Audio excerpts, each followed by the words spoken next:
করোনায় ষষ্ঠ থেকে দশম শ্রেণী পর্যন্ত অটো প্রমোশন, পড়াশোনার দুর্বলতা কাটাতে নভেম্বর থেকে সাপ্তাহিক অ্যাসাইনমেন্ট, শিক্ষার্থীদের মিশ্র প্রতিক্রিয়া। সিলেবাসটি এমনভাবে প্রণয়ন করা হয়েছে যেন তা পরবর্তী ক্লাসের শিক্ষণ ফল অর্জনে সহায়তা করে। অনলাইনেও যদি পরীক্ষা হতো তবু আমরা একবার হলে বইটা দেখতাম, আমরা একটু হলেও পড়তাম। এখনো সুরাহা হয়নি বিশ্ববিদ্যালয় পড়ুয়া শিক্ষার্থীদের ভাগ্য। আমাদেরকে শিক্ষা বর্ষ থেকে মুক্তি দিয়ে আমরা যাতে বিভিন্ন জবে অ্যাপ্লাই করতে পারি। বিশ্ববিদ্যালয়গুলোকে একটা নমনীয়তার ভাব দেখাতে হবে, একটা ফ্লেক্সিবিলিটি দেখাতে হবে। দেখছিলেন প্রধান শিরোনাম, রাত 11টার সময় সঙ্গে আছি আমি সজল মিত্র রিচার্ড। এবার অন্যান্য শীর্ষ সংবাদ। কোটিপতি কর্মকর্তা কর্মচারীর সম্পদের খোঁজে দুদক, পরিবার পরিকল্পনার অফিস সহকারীর একাধিক বহুতল ভবন, পাউবোর প্রধান প্রকৌশলীর বিরুদ্ধে অর্থ আত্মসাতের মামলা। রাজধানীর পঙ্গু হাসপাতালে র্যাবের অভিযানে 11 দালাল আটক, চকবাজারে ভেজাল শিশু খাদ্য ও চকলেটের রমরমা ব্যবসা, আটক 18 লাখ টাকা জরিমানা। এবং মহাপঞ্চমীর বোধনের মধ্য দিয়ে শুরু হলো শারদীয় দুর্গোৎসব, সন্ধ্যার পর মণ্ডপে ঢুকতে পারবেন না দর্শনার্থীরা।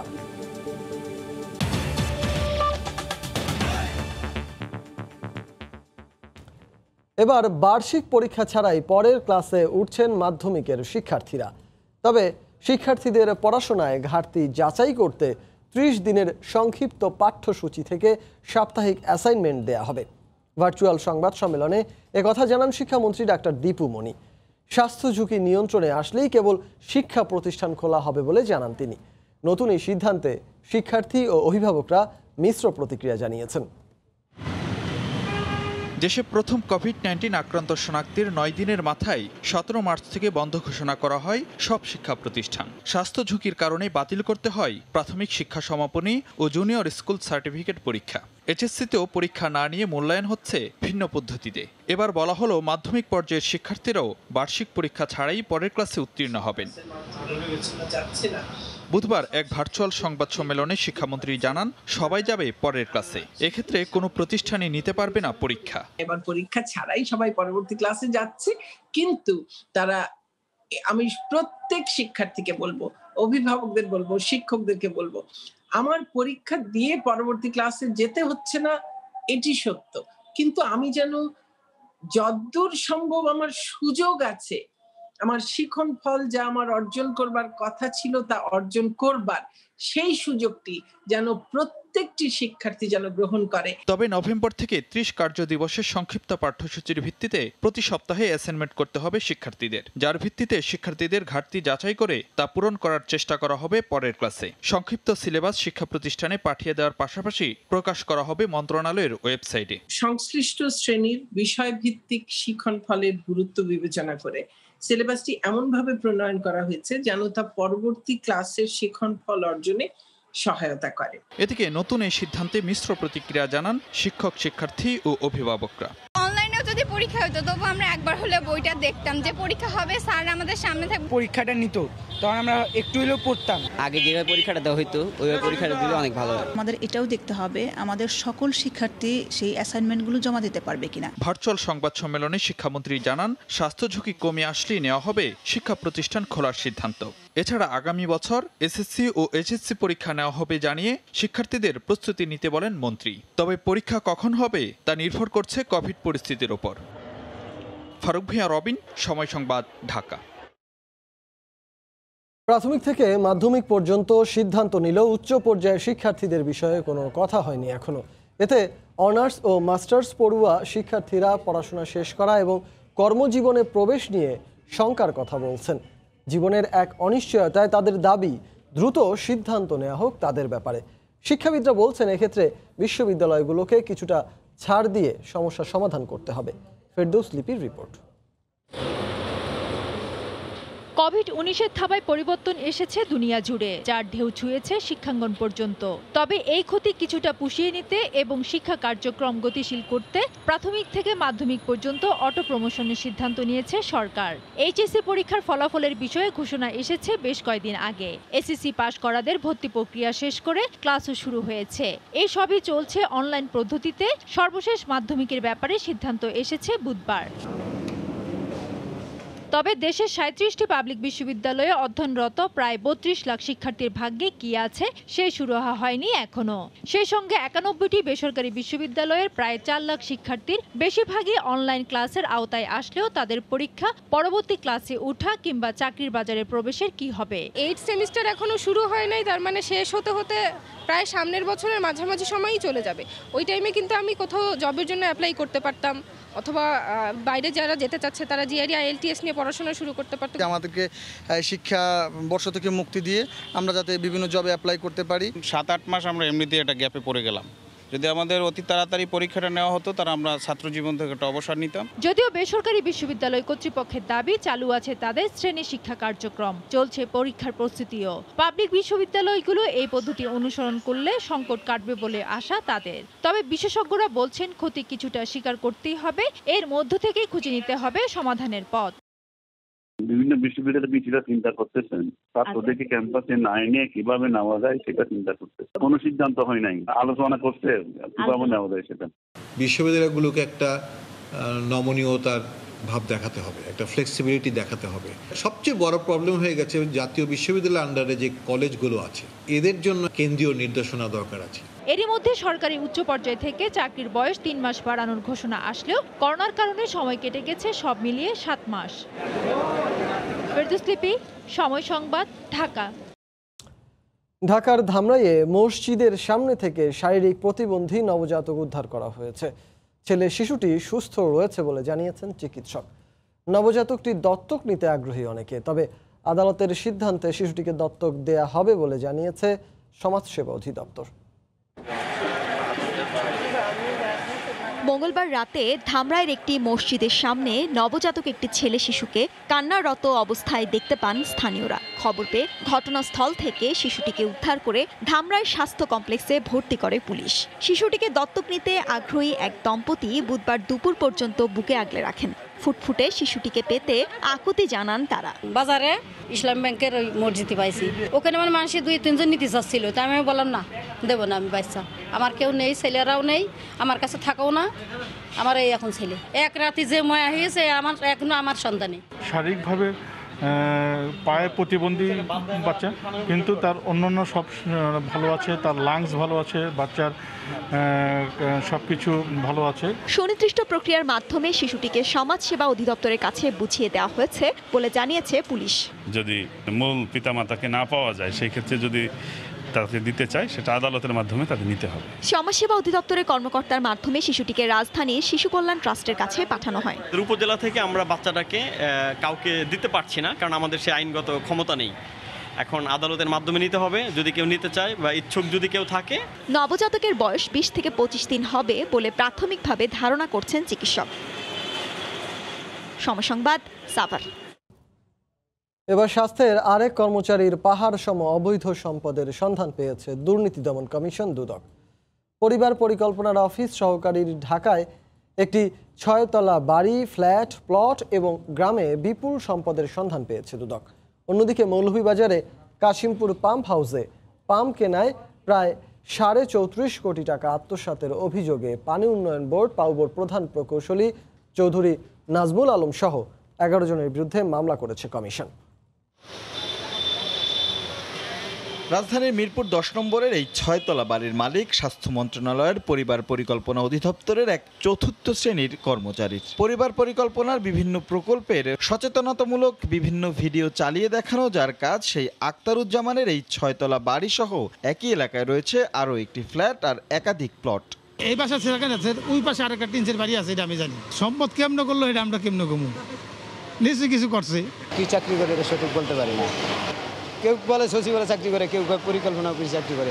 ময়মনসিংহে তার নিজ গ্রামে আরও বেশ অবৈধ সম্পদের সন্ধান পেয়েছে দুদক। এরই মধ্যে এসব সম্পদের উৎস জানতে চিঠি দিলেও তার জবাবে সন্তুষ্ট নয় প্রতিষ্ঠানটি। তাই গণপূর্ত বিভাগকে সঙ্গে নিয়ে বুধবার সরেজমিনে যৌথ অনুসন্ধানে যায় দুদক। প্রায় 2.5 ঘন্টা আক্তারের দেয়া তথ্য উপাত্ত মিলিয়ে দেখেন তারা। যদিও পরে অনুসন্ধানী দল কিংবা অভিযুক্ত কেউই মুখ খুলেননি এই বিষয়ে। এদিকে মৌলভীবাজারের কাশিমপুর পাম্প হাউজে পাম্প কেনার সরকারের 34 কোটি 42 লাখ টাকা আত্মসাতের অভিযোগে পানি উন্নয়ন বোর্ডের প্রধান প্রকৌশলী চৌধুরী নাজমুল আলম সহ 11 জনের বিরুদ্ধে মামলা করেছে দুর্নীতি দমন কমিশন। বুধবার দুদকের হবিগঞ্জ সমন্বিত জেলা কার্যালয়ে সংস্থাটির উপসহকারী পরিচালক সাইদুর রহমান বাদী হয়ে এ মামলাটি করেন। ভাবে মূল্য যাচাই না করে প্রাক্কলন প্রস্তুত না করার কারণে অতিরিক্ত মূল্য দেখানো হয়েছে, যার ফলে ঠিকাদারকে অধিক মূল্য পরিশোধের সুযোগ সৃষ্টি করা হয়েছিল এবং সেই সুযোগ সৃষ্টি করে অতিরিক্ত মূল্য প্রদান করা হয়েছে। প্রকল্পের আওতায় বসানো 8টি পাম্পের প্রকৃতি মূল্য পাওয়া যায় 20 কোটি 41 লাখ টাকা, অথচ বিল হিসেবে ঠিকাদার প্রতিষ্ঠান সরকার থেকে আদায় করেছে 54 কোটি 83 লাখ টাকা। রাশেদ লিমন, সময় সংবাদ, ঢাকা। রাজধানীর পঙ্গু হাসপাতালে অভিযান চালিয়ে দালাল চক্রের 11 সদস্যকে আটক করেছে র্যাব। এ সময় আটককৃতদের 6 মাসের বিনাশ্রম কারাদণ্ড দেয়া হয়। দালাল চক্রের সঙ্গে জড়িত হাসপাতালগুলোর বিরুদ্ধেও অভিযান চলবে বলেও জানায় র্যাব।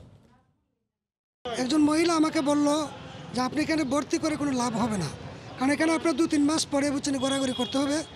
আমার কাছে আসেন, 1 সপ্তাহ মানে কাজ করে দেবো। ওই আমার একটা লোক আছে, এই প্রফেসর, ওনারে 25-30 হাজার টাকা হইলেই হয়ে যাবে। এখানে যা খরচ হবে আমাদেরও এখানেও তা খরচ হবে, আপনারা করতে পারেন, কোনো সমস্যা নেই, কথা বলে দেখতে পারেন। এভাবেই সাধারণ মানুষের সঙ্গে প্রতারণা করত পঙ্গু হাসপাতালে থাকা দালালরা। ঢাকা ও ঢাকার বাইরে থেকে চিকিৎসা নিতে আসা রোগীদের এসব কথা বলে প্রতারণার ফাঁদে ফেলে পঙ্গু হাসপাতাল থেকে প্রাইভেট হাসপাতাল বা ক্লিনিকে নিয়ে যেত দালাল চক্রের সদস্যরা। রোগী প্রতি পাওয়া যেত 1 থেকে 2 হাজার টাকা। এছাড়া বিভিন্ন বাহানায় তাদের কাছ থেকে হাতিয়ে নিত হাজার হাজার টাকা, আর দিতে না পারলে করত হয়রানি।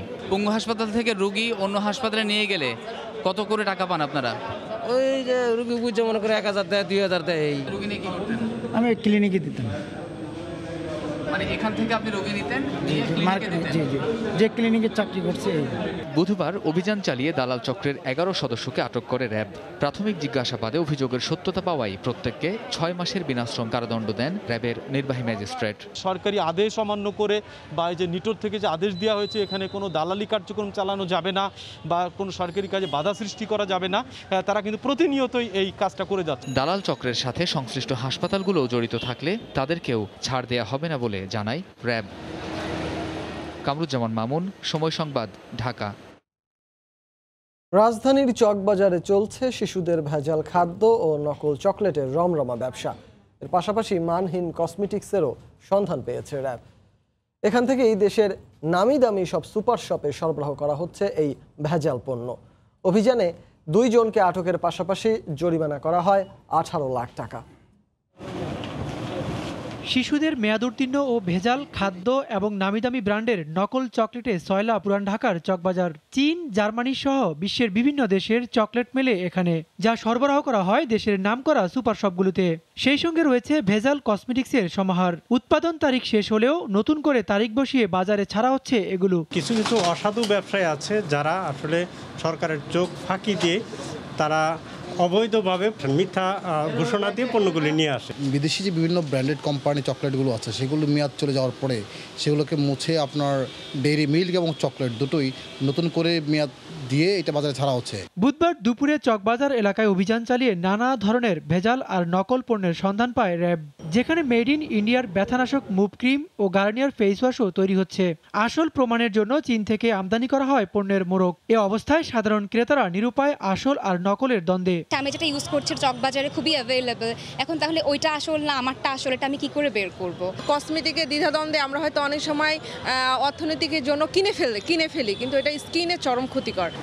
পেছনে তাকে সাজানো যে শিশু খাদ্যগুলো রয়েছে অর্থাৎ চকলেটগুলো, এগুলো বেশিরভাগ হচ্ছে বিদেশ থেকে আমদানিকৃত।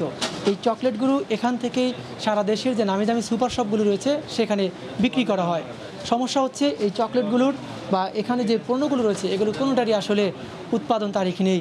এখান থেকে নতুন করে উৎপাদন তারিখ বসিয়ে সরবরাহ করা হয় দেশের বিভিন্ন নামি দামি সুপার শপে। ওবায়দুল্লাহ মামুন, সময় সংবাদ, ঢাকা। স্বাস্থ্য অধিদপ্তরের হিসেবে করোনায় আক্রান্ত হয়ে দেশে গত 24 ঘন্টায় মারা গেছেন 24 জন। নতুন শনাক্ত হয়েছেন 1545 জন। এ নিয়ে দেশে মোট রোগীর সংখ্যা 3,93,131 জন।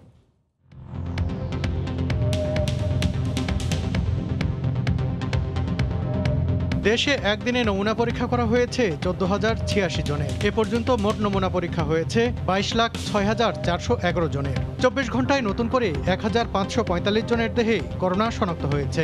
এ নিয়ে মোট আক্রান্ত 3,93,131 জন। 24 ঘন্টায় মারা গেছেন 24 জন। এ পর্যন্ত করোনা আক্রান্ত হয়ে মারা গেলেন 5,723 জন। করোনা থেকে 24 ঘন্টায় সুস্থ হয়েছেন 1,704 জন। এ পর্যন্ত সুস্থ হয়েছেন 3,08,845 জন। নৌযান শ্রমিকদের ধর্মঘটের কবলে পড়ে দেশের আমদানি বাণিজ্যে মারাত্মক বিপর্যয় নেমে আসছে। পণ্য খালাস না করে বিদেশি জাহাজ অলস বসে থাকায় দিনে শত কোটি টাকার বেশি ক্ষতির মুখে পড়তে হচ্ছে বলে দাবি সংশ্লিষ্টদের। নৌযান শ্রমিক ফেডারেশন বলছে লোকসানের তুলনায় তাদের দাবির পরিমাণ নগণ্য।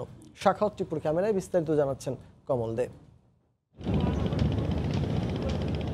গত দুদিন ধরে চট্টগ্রাম বন্দরে বহির্নোঙরে পণ্য খালাস বন্ধ থাকায় 9 লাখ মেট্রিক টন পণ্য নিয়ে অলস বসে আছে 40টির বেশি বিদেশি জাহাজ। নির্ধারিত সময়ের বেশি বন্দরে অবস্থান করায় এসব জাহাজকে প্রতিদিন 10 থেকে 15,000 মার্কিন ডলার জরিমানা গুনতে হয়। এর ফলে আর্থিক ক্ষতির পাশাপাশি বিদেশি জাহাজ মালিকদের কাছে ইমেজ সংকটের মুখে পড়ছে চট্টগ্রাম বন্দর। যেহেতু খালাস করতে পারছে না, তাহলে বিদেশি জাহাজ আর্থিকভাবে ক্ষতিগ্রস্ত হচ্ছে এবং এই ক্ষতির কারণে তখন পরবর্তীতে অন্য জাহাজ পাঠাতে ওরা অনীহাবোধ করবে। বন্দর কেন্দ্রিক পণ্য পরিবহনের জন্য লাইটারের জাহাজ রয়েছে প্রায় 3,000। বহির্নোঙরে অবস্থানরত মাদার ভেসেল থেকে প্রতিদিন অন্তত 1.5 লাখ মেট্রিক টন পণ্য দেশের বিভিন্ন ঘাট এবং নদী বন্দরে পৌঁছে দেয় লাইটারের জাহাজগুলো। কিন্তু ধর্মঘটের কারণে কোথাও কোনো পণ্য খালাস হচ্ছে না। আনলোডিং বন্ধ থাকার পরিপ্রেক্ষিতে দেখা যাবে যে এর অ্যাকচুয়ালি যে ইম্প্যাক্ট সেটা ভোক্তাদের উপরে গিয়ে পড়বে। আন্দোলনরত শ্রমিক নেতাদের দাবি, চলমান নৌযান ধর্মঘটে যে আর্থিক ক্ষতি হচ্ছে তার তুলনায় তাদের দাবিকৃত টাকার পরিমাণ একেবারে নগণ্য। আর তাই ক্ষতি এড়াতে তাদের দাবি মেনে নেওয়া ছাড়া বিকল্প নেই।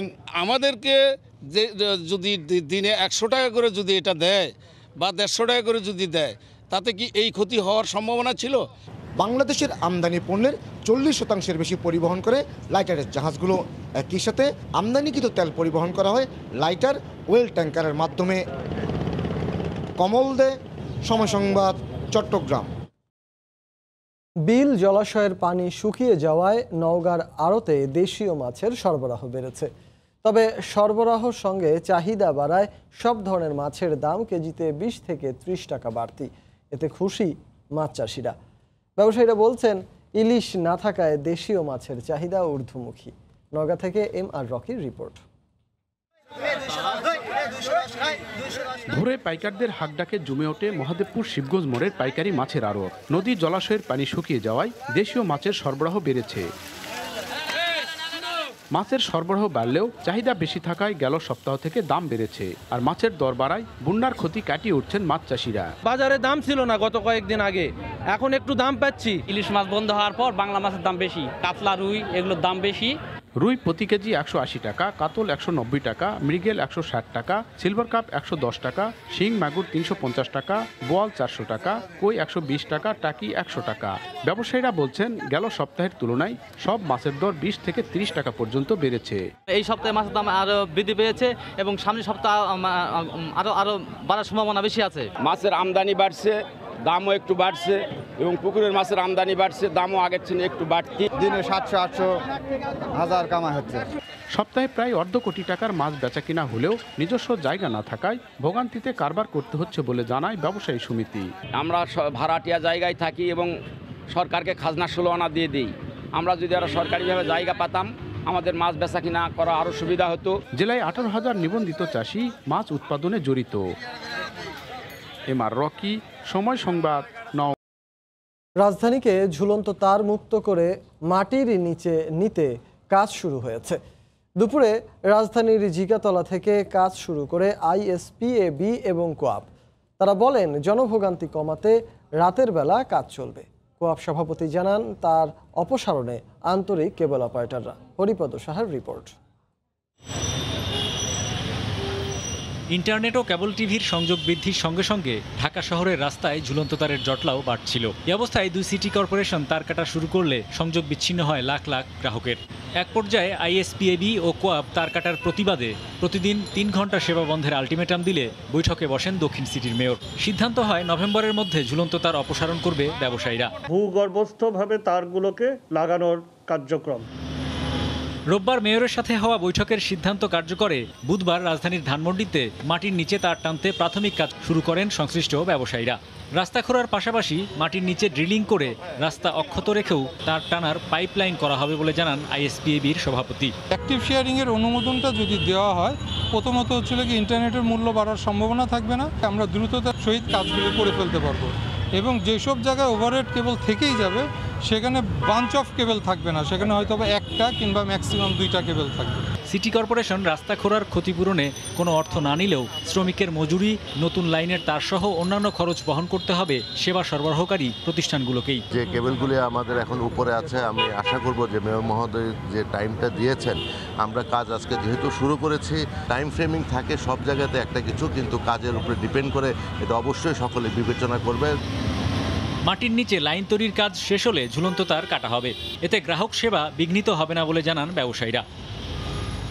হরিপদ সাহা, সময় সংবাদ, ঢাকা। মহাপঞ্চমীর বোধনের মধ্য দিয়ে শুরু হলো শারদীয় দুর্গোৎসব। দশমীর বিসর্জনের আগ পর্যন্ত আগামী 5 দিন ষোড়শ উপাচারে মর্তে পূজিত হবেন দুর্গতিনাশিনী মা দুর্গা। এদিকে সন্ধ্যার পর মণ্ডপে ঢুকতে না পারায় কিছুটা আক্ষেপ রয়েছে ভক্তদের।